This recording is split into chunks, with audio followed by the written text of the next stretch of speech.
Hi అండి, అందరికీ నమస్కారం. తెలంగాణ రాష్ట్రంలో రైతులకు భారీ నిరాశ మిగిలింది. రైతు రుణమాఫీ విషయంలో రాష్ట్ర ప్రభుత్వం ఒక కీలక నిర్ణయం తీసుకోవడం జరిగింది. రుణమాఫీ చేస్తామన్నది 31,000 కోట్లు, చేసింది మాత్రం 20,616 కోట్లు.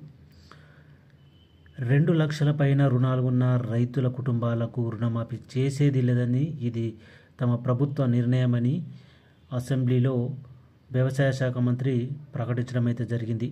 ఈ విషయంలో ఎటువంటి కన్ఫ్యూజన్ లేదని వ్యవసాయ శాఖ మంత్రి అసెంబ్లీలో ప్రకటించడంతో ఇక రుణమాఫీ కథ ముగిసినట్టయింది.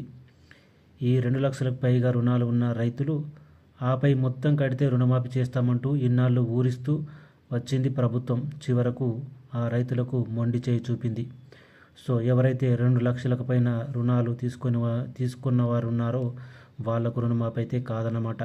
మీరు 2 లక్షల పైన ఉన్న రుణం కట్టినా కానీ రుణమాఫీ అయితే కాదు. మనకు గతంలో ప్రభుత్వం 2 లక్షల పైన ఉన్నటువంటి రుణం కట్టినట్లయితే ఆ 2 లక్షలు రుణమాఫీ చేస్తామని చెప్పారు. బట్ ఇప్పుడు ఏంటంటే 2 లక్షల పైన రుణం ఎవరైతే తీసుకున్నారో వాళ్లకు చేయమని కరాఖండిగా వెల్లడించడం జరిగింది. ఈ రుణమాఫీపై మీరేమనుకుంటున్నారు?